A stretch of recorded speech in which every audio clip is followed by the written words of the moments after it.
만남이 깊어져야 삶이 깊어진다 라는 제목으로 오산 아름다운 교회 김성진 전도사님께서 말씀 전해주시겠습니다. 나오셔서 귀한 말씀 선포하실 때 박수로 맞이하시겠습니다.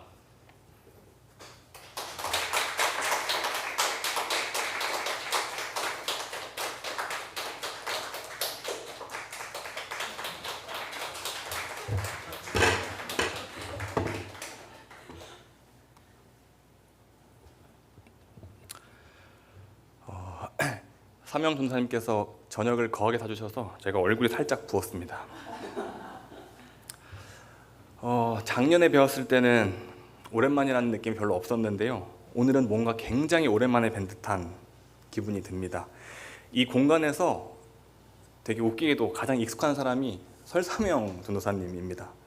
제가 요즘 설 전도사님이랑 함께 사시는 거 아시죠? 같이 밥도 먹고 같이 잠도 자는 사이입니다. 뭔가 어감이 이상한데요. 아무튼 그렇습니다. 제가 얼마 전까지만 해도 어떤 교회 행정 관련해서 서류를 작성할 때 교회 이름을 적는 칸이 있어요. 거기에 저도 모르게 사랑의 교회라고 이름을 적었던 때가 종종 있습니다. 제가 이제 전도사 CC를 받아야 돼서 이제 목사님께서 서류를 들고 와라 해서 교회 이름을 적는데 갑자기 목사님께서 저를 대뜸 부르시더니 사랑의 교회 가서 CC 받으라고. 제가 예? 이랬더니 제가 거기다가 또 사랑의 교회라고 이름을 적어놨더라고요. 담임 목사님과 깔깔 웃었던 기억이 있습니다. 그만큼 제게 이 사랑의 교회에서 보낸 2년이라는 시간이 정말 소중했던 것 같습니다. 이 귀한 만남의 자리를 허락하시고 또 부족한 저를 설교자로 세워주신 이 사랑의 교회 성도님들과 박명수 목사님께 감사의 인사를 드립니다. 사실 제가 요즘에 새롭게 대학원을 들어갔습니다. 그 대학원 공부하느라 박명수 목사님과 하는 공부를 굉장히 많이 소홀히 하고 있습니다. 아마 내년에는 안 불러주실지도 모르겠습니다.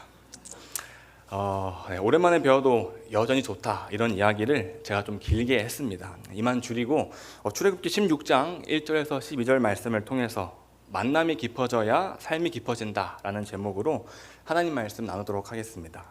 만남이 깊어져야 삶이 깊어집니다. 삶이 깊어진다. 이 삶이 깊어진다는 게 무슨 뜻일까요? 얼마 전에 돌아가신 이어령 선생님은요, 가장 부유한 삶은 이야기가 있는 삶이다 이렇게 이야기했습니다. 이 수많은 시간 속에서 쌓여있는 나만의 이야기가 있는 삶이 부유한 삶, 곧 깊어진 삶이라는 것이죠. 그렇다면 우리 성도에게 있어서 삶이 깊어진다는 건 어떤 의미일까요? 이어령 선생님의 표현을 빌려보자면 하나님과의 이야기가 차곡차곡 쌓인 인생 이렇게 표현하고 싶습니다. 그것은요 곧 성숙한 신앙인이 되어가는 것을 의미합니다. 이 출애굽 이야기는요 출애굽한 이스라엘 백성들이 하나님과의 이야기를 만들어가는 내용입니다. 물론 이 출애굽한 백성들이 끝끝내 하나님 보시기에 믿음의 성숙을 이루지는 못했지만 우리는 그것을 보면서 나를 돌아보고 우리 공동체를 돌아보며 조금씩 신앙의 성숙을 이뤄가시기를 소망합니다. 이 성숙한 신앙이 되면요 삶을 대하는 태도가 달라집니다. 이 삶을 살아가는 방향이 달라진다는 거예요. 이것을 가능하게 하는 게 우리의 신앙을 성숙하게 만들어주는 게 하나님과의 만남이 깊어지는 방법밖에 없습니다. 하나님과의 만남이 깊어질 때에 우리 삶도 깊어진다는 것이죠. 성경은요 계속해서 그것을 보여주고 있습니다. 구약의 족장들 아브라함과 이삭, 야곱, 요셉까지 하나님과의 만남이 깊어지니까 그 인생도 삶도 깊어지더라고요. 신앙이 성숙되어집니다. 자신의 아내를 누이라 속였던 아브라함은요 믿음의 조상이 되었고요. 이삭은 훌륭한 믿음의 가문을 이루었습니다. 사사건건 자기 꾀로 살아가던 야곱은요 이스라엘의 뼈대가 되었습니다. 고자질쟁이의 철없던 요셉도 한 나라의 총리가 되어서 하나님의 마음으로 수많은 이들을 기근으로부터 지켜냈습니다. 왜 그렇습니까? 만남이 주는 영향력 때문입니다. 제가 사랑하는 박명수 목사님 만나고 왜 목회자가 공부해야 하는지 어떤 마음으로 목양을 해야 하는지 알게 되었잖아요. 이것도 만남이 주는 영향력입니다. 제가 우리 설사명 전사님이랑 지내면서 아침 6시 30분에 일어나서 러닝을 한다니까요. 물론 아직 제 육체가 크게 변화되지 못했지만 제가 아침에 일어나서 러닝을 한다는 건요 정말 기적과 같은 일입니다. 만남이 주는 영향력이죠. 마찬가지입니다. 하나님을 만나면 하나님께 영향을 받습니다. 하나님과의 만남이 깊어지면 하나님께 깊이 영향을 받는 거예요. 우리가 예수님 만나면 달라지지 않습니까? 그게 바로 영향력입니다. 오늘 본문 보면 이스라엘 백성들이 나옵니다. 무엇이 문제입니까? 문제가 하나님과의 만남을 가로막고 있다는 것이었어요. 하나님이 아니라 문제에 영향을 받고 있는 모습입니다. 엉뚱한 데에서 영향을 받고 있는 거예요. 삶이 깊어질 수가 없습니다. 문제만 더 깊어질 뿐입니다. 조금 더 자세하게 이 본문 속의 상황을 들여다보겠습니다. 지금 이스라엘 백성들에게 불평이라고 하는 큰 전염병이 돌고 있는 겁니다.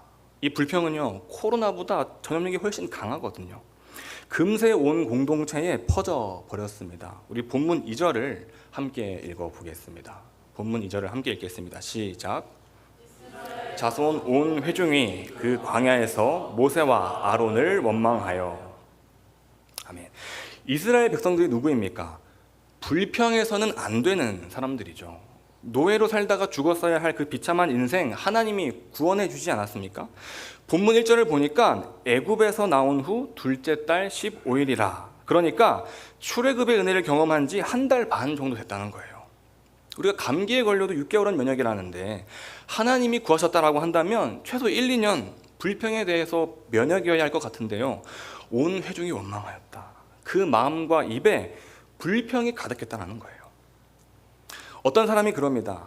불평은 인간이 앓고 있는 가장 치명적인 질병이다.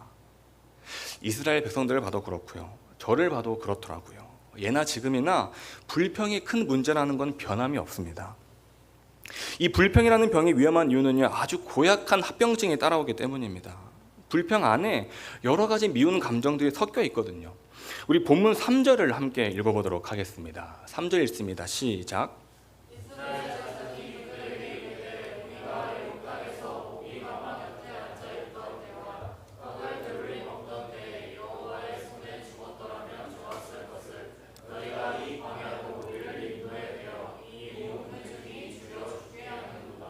아멘.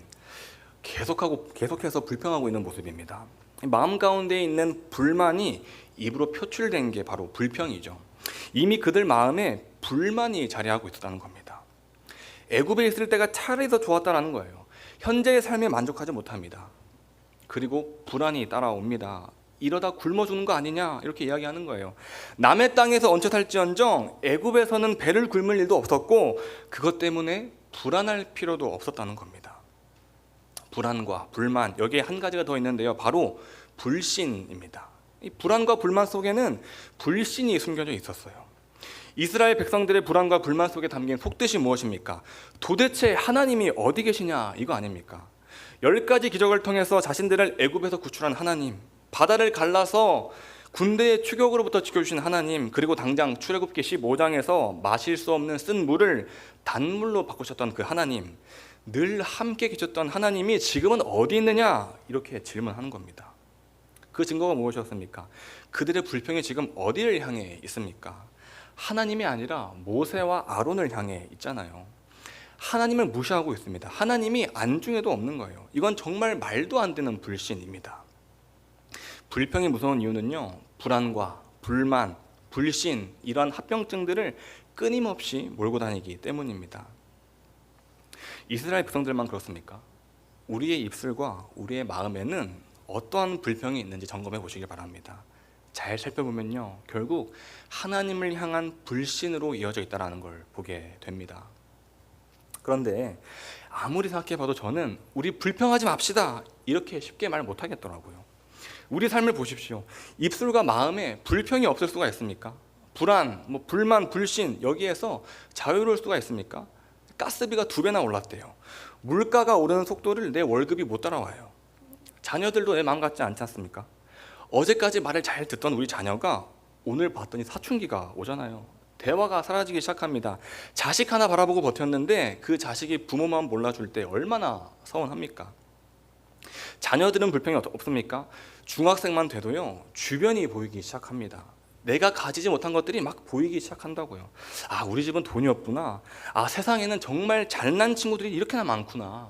친구 관계, 대학, 뭐 하나 마음대로 되지가 않아요. 요즘 이유 모를 공허함과 불안함을 겪는 청소년들이 굉장히 많이 늘어났대요. 청년들은 어떻습니까? 삶이 얼마나 팍팍한지 모릅니다. 따야 할 자격증은 얼마나 많은지 뒤처지지 않으려고 인터넷 자격증에 꾸역꾸역 버티는 거예요. 그렇게 겨우 취업했더니 매일 야근에 그마저도 겨우 퇴근했더니 상사가 또 일을 시킵니다. 불평이 없을 수가 있겠습니까? 그래서 저는요, 불평하지 마십시오 이렇게 말 못하겠습니다. 대신 오늘 하나님 주시는 말씀을 통해 이렇게 말씀드리는 거예요. 하나님과 깊어집시다. 이 만남이 깊어져야 삶이 깊어지거든요. 깊어진 삶이 문제를 이겨냅니다. 상황에 흔들리는 삶이 아니라 하나님께 깊이 뿌리 내리는 삶, 불평을 이겨내는 삶을 살 수가 있어요. 신앙생활의 핵심은요, 어디에 영향받느냐입니다. 하나님께 영향받으면 감사가 나오고요, 문제에 영향받으면 불평 나오는 겁니다. 사랑하는 여러분, 우리가 하나님과의 만남이 더욱 깊어지시기를 소망합니다. 그래서 깊어진 삶을 살아내시기를 축복합니다. 신앙의 성수 경험하시기를 정말 간절히 축복합니다. 그렇다면 우리가 어떻게 하나님과의 만남이 깊어질 수 있습니까? 두 가지 나누겠습니다. 첫 번째입니다. 출애굽 사건으로 돌아가라. 우리 함께 고백해 볼까요? 출애굽 사건으로 돌아가라. 네, 하나님과의 만남이 깊어지려면 먼저 출애굽 사건으로 돌아가야 합니다. 이 출애굽 사건이 무엇입니까? 해방의 순간, 기쁨의 순간, 감격의 순간, 한마디로 나의 인생이 달라진 사건입니다. 소속과 신분이 달라진 사건이죠. 이스라엘 백성들 애굽의 노예에서 하나님 나라의 아들, 딸 되었던 사건이잖아요. 출애굽 사건으로 돌아가라는 건 이 사실을 기억하라는 의미입니다. 우리 본문 9절과 10절을 함께 읽어보도록 하겠습니다. 함께 읽습니다. 시작. 모세가 또 아론에게 이르되 이스라엘 자손의 온 회중에게 말하기를 여호와께 가까이 나아오라. 여호와께서 너희의 원망함을 들으셨느니라 하라. 아론이 이스라엘 자손의 온 회중에게 말하매 그들이 광야를 바라보니 여호와의 영광이 구름 속에 나타나더라. 아멘. 모세가 봤을 때에 이스라엘 백성들이 아직 하나님과의 만남이 깊지 않으니까 주님 앞으로 나오라 말하지 않았습니까? 그러자 이 출애굽 사건을 잊었던 이스라엘 백성들에게 불평의 대상조차 잘못되었던 이 이스라엘 백성들에게 하나님이 직접 나타나시는 거예요. 주님의 영광을 보여주십니다. 무슨 말입니까? 하나님이 살아계신다는 거예요.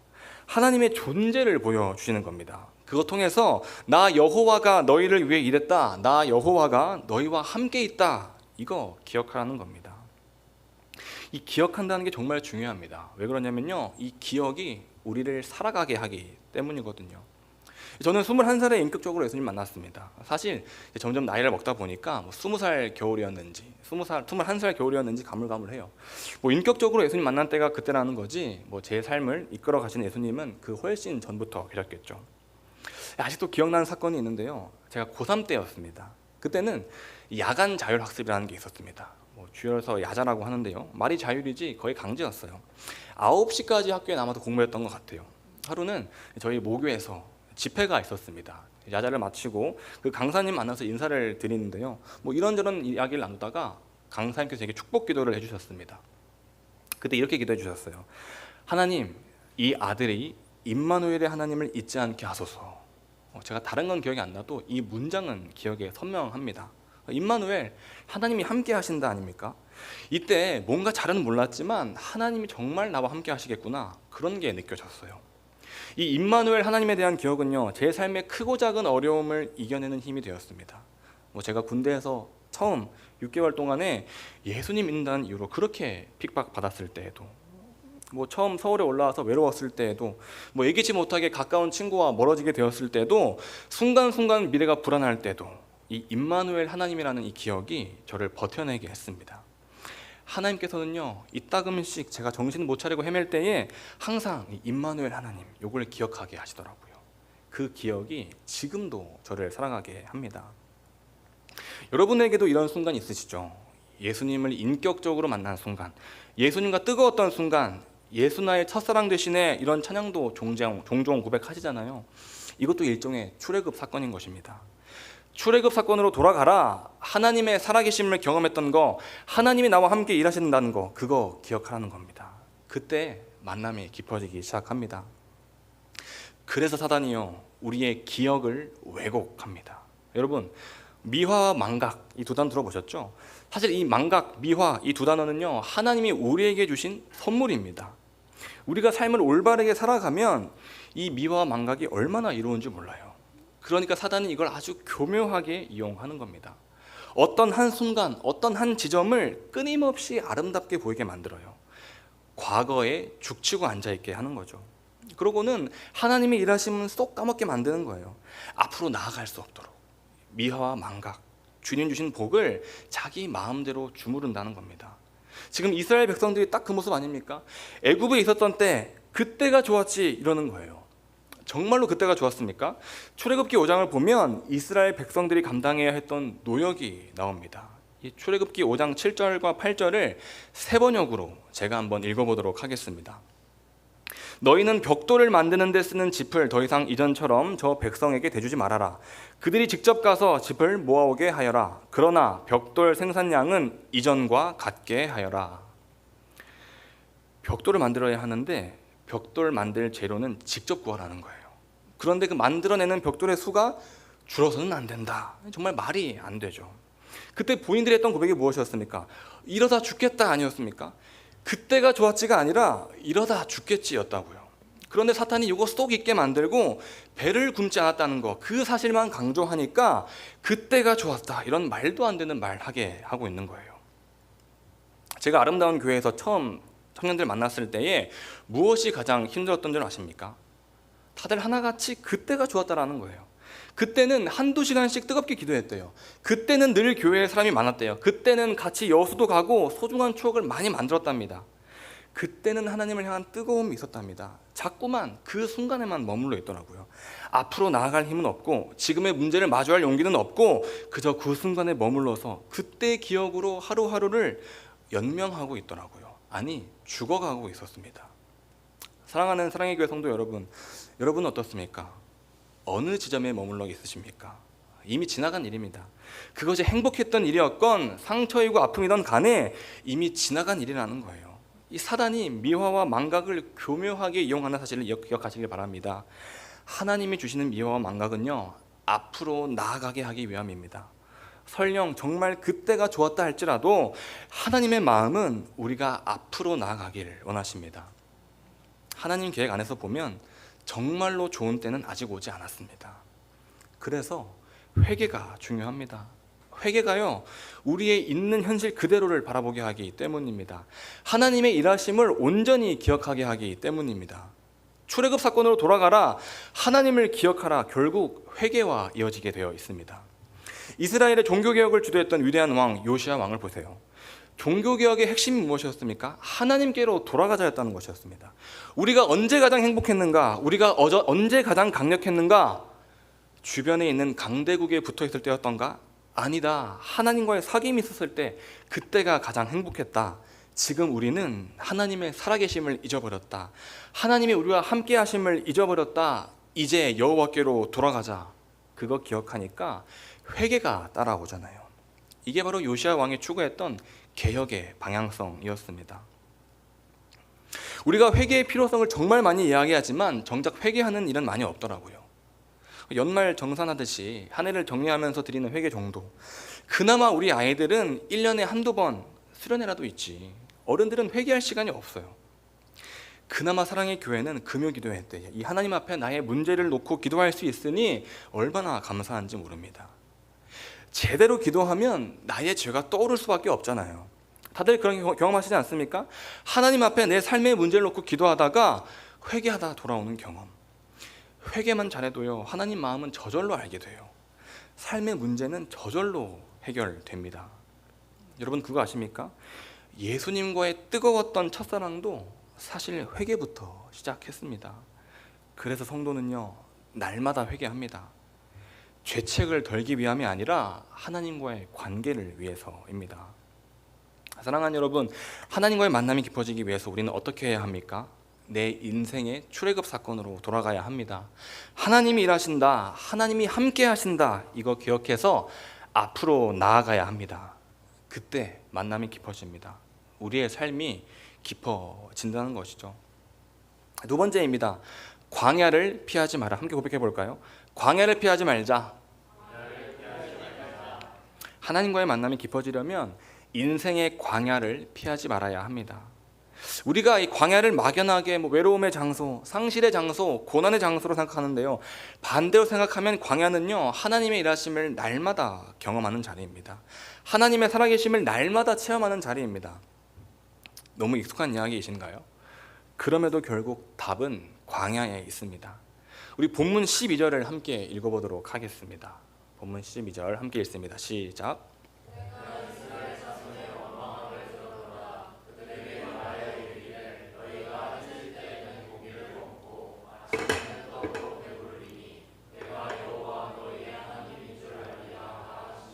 아멘.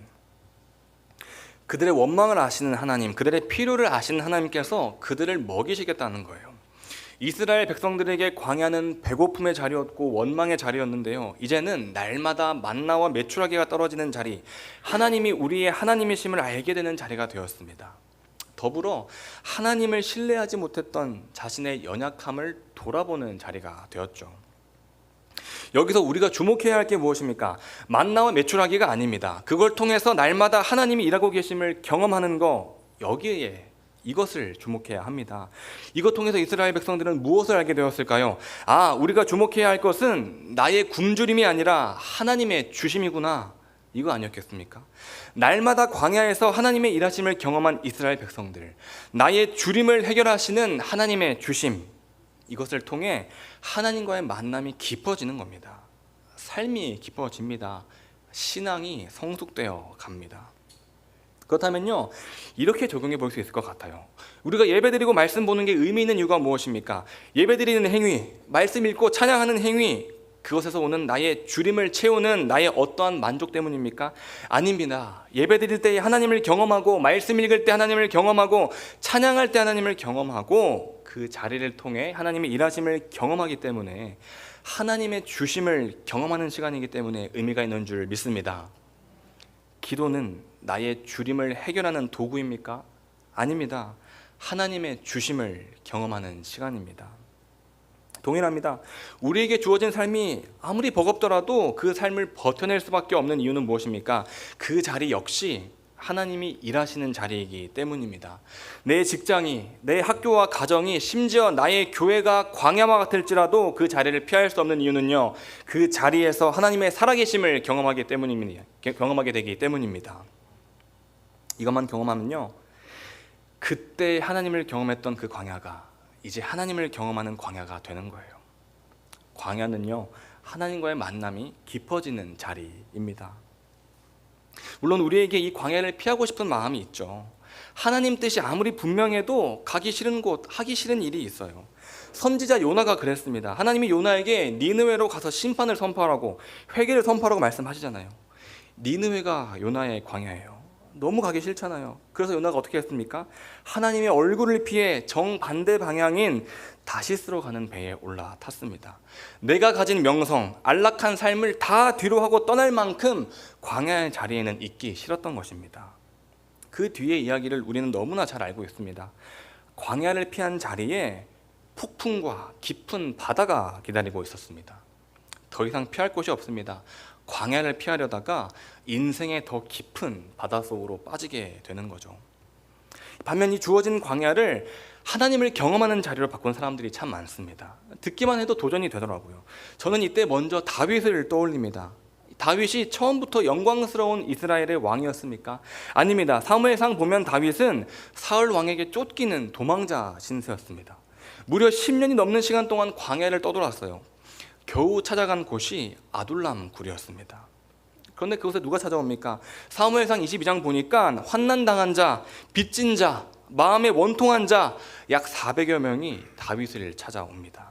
당시 이들은 이스라엘 사회의 가장 밑바닥 인생이었을 겁니다. 그야말로 광야에 버려진 존재들, 원망과 상처로 가득한 사람들이었어요. 지금 누가 누굴 돌본다는 겁니까? 다윗이 그들을 외면하지 않아요. 아둘람 굴이라는 그 광야를 피하지 않고 그들과 함께 그 자리를 지켰습니다. 그리고 그 광야에서 하나님을 경험했습니다. 다윗 곁에 모였던 400여 명의 사람들은요, 훗날 이스라엘을 세우는 위대한 용사들이 됩니다. 그들이 겪었던 광야는 원망과 불평의 자리가 아니라 하나님과의 만남을 통해 인생이 변화되는 훈련의 자리였던 겁니다. 광야가 성장의 자리가 된 것이죠. 하루는 제가 부산에 있는 장로회 신학대학교 그 총장님 내외 분들과 식사를 가진 일이 있습니다. 인생을 살아오면서 경험한 하나님을 나누는데요, 얼마나 행복해 보이시는지 몰라요. 사실 요즘 신학교들이 다 어렵습니다. 목회자가 되어서 주님을 섬기겠다 이렇게 고백하는 인원들이 정말 많이 줄었어요. 그러다 보니 교육부에서 실시하는 학교 평가에도 나날이 낮은 점수를 받게 되고, 그러니까 교수 임용에도 문제가 생기고, 그러니까 더 학생 수는 줄어들고, 이런 악순환의 반복이거든요. 그러한 상황 속에서 총장의 자리를 맡게 되신 겁니다. 존경받고 박수받는 자리가 아니라 그 자체가 광야인 거예요. 너무 힘드셨대요.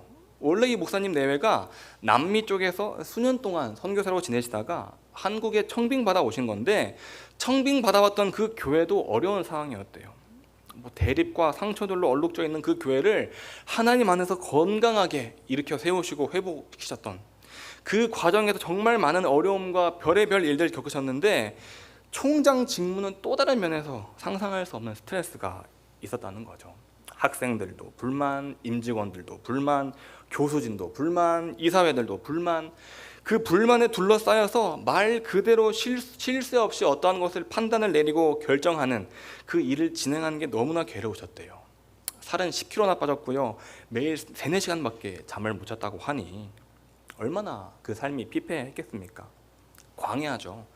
그런데 총장님이 그 자리를 피하지 않으셨습니다. 오히려 더 하나님을 붙잡고 더 하나님께 기도하고 더 하나님과 가까워지려고 발버둥 쳤답니다. 출근 시간보다 1시간 일찍 와서 기도로 하루를 시작했던 거예요. 그때부터요, 어느 순간 두려움이 사라지더랍니다. 내가 지금 무엇을 해야 하는지 선명하게 알게 되었대요.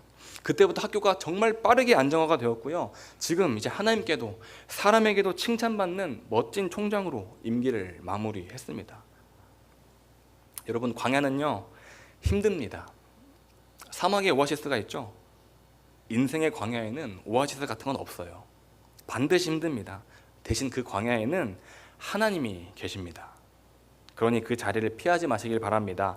하나님과 만나는 깊어지는 자리로, 기회로 삼으시길 축복합니다. SNS에서 본 짧은 이야기입니다. 까마귀가 독수리를 공격할 때 어떻게 하시는지 아십니까? 까마귀는 독수리의 등에 올라타서 머리를 쪼아대는 방식으로 공격한대요. 독수리는요, 이때 까마귀와 씨름하며 에너지를 낭비하지 않는답니다. 그냥 아무 말 없이 더 높이 날아오른대요.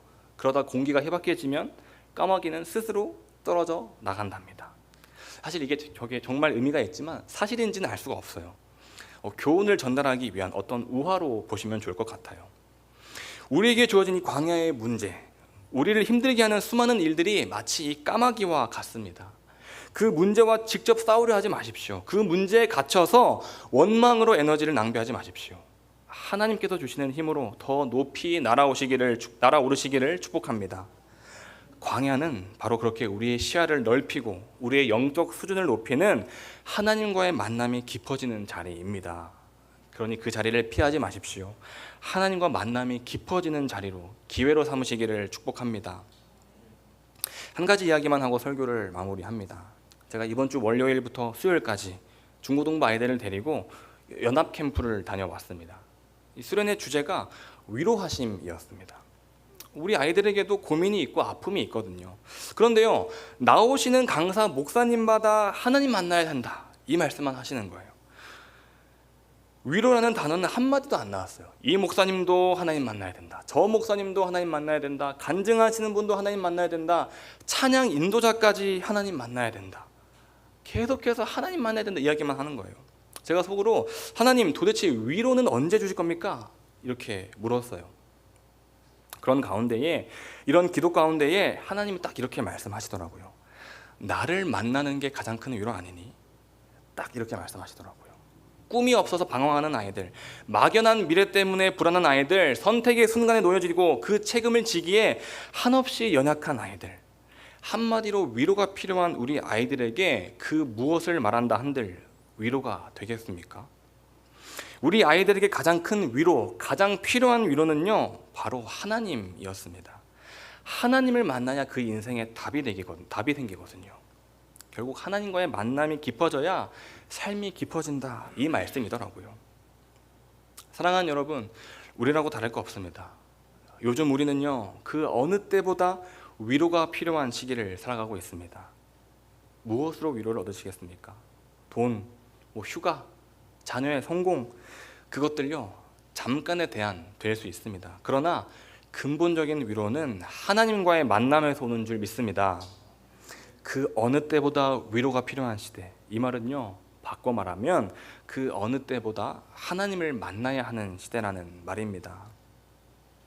하나님과의 만남이 깊어져야 삶이 깊어집니다. 문제를 이겨냅니다. 감사로 살아가게 됩니다. 그러기 위해서 출애굽 사건으로 돌아가자고 했습니다. 하나님이 나를 만나주신 사건, 나를 위해 일하신다는 사실, 그거 기억하자는 거예요. 또 한 가지, 광야의 자리를 피하지 말자고 했습니다. 나를 힘들게 하는 모든 자리, 그 광야의 자리가 하나님 만나는 자리, 하나님 경험하는 자리가 됩니다.